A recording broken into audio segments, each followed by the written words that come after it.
So you're a decent player, you play into top 100 every month, maybe higher, and you finally want to try to do the next step and try to get into the OCC qualifier. To do that, you'll need to reach top 34 by season end, and as someone who's made it to top 38, as it used to be, every month besides 2 since I started playing, I guess I'll try to pass on some wisdom that I've learned along the way, and hopefully help you reach your goal of making it. Number 1, play good decks. This one's really obvious, but it is one of the more essential points. The best way to go about this is just to see what the people at the top are playing, and just play that. What this does is A, obviously gives you the right deck to play, and B, you'll know that if it doesn't work for you, it's not the deck's fault, but it's most likely just that you're not playing it right. Which isn't good, but it's something you can work on at least. Another point here is to not change decks just because you ran into 2 absurd counter decks or something.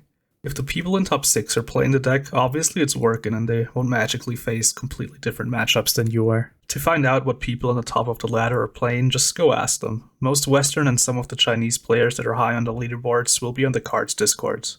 From my experience, they're a pretty approachable bunch. It's a small game with a small community. If they for some reason won't share what they're playing, just ask around. You'll find someone to tell you what they're playing.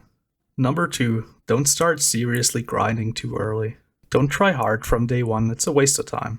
In my experience, the most reasonable approach is to just keep up with top 34 elo for the first few weeks, and then do your push for a top 34 spot in the last 2 weeks.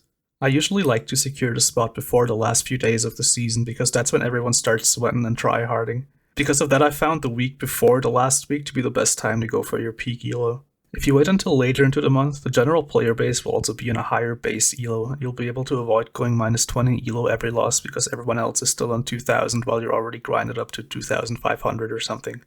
To get a feel for what elo you should be going for, check the last few seasons cutoff and use that as an orientation. Sometimes there is crazy seasons like this one now, where everyone has 2700 points because Jet Prototype is broken, so keep anomalies like that in mind. Obviously, as the season comes to an end, keep watching your spot, and if you see it's getting close, you can play up more. Number 3, don't be afraid of playing. This is a big point that you want to get right from the start.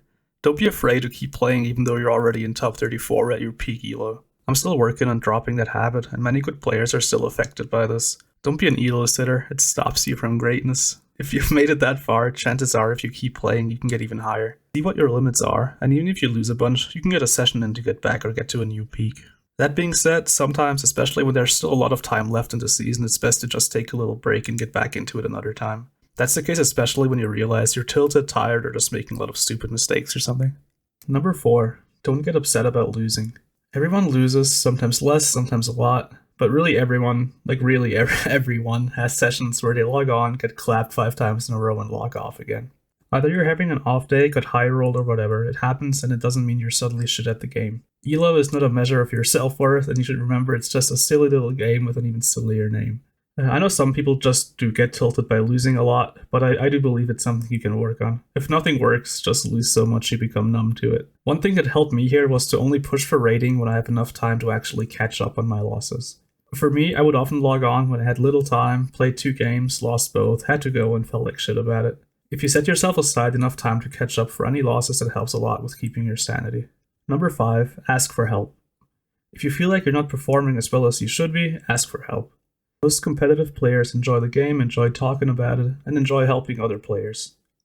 I've had people help me, I've helped other players, and I've seen other players help others. Don't be afraid to ask someone for advice. As said above, you'll find a lot of competent competitive players on the Kards Discord servers, and most of them are pretty nice guys. Number 6, be ready for OCC qualifiers.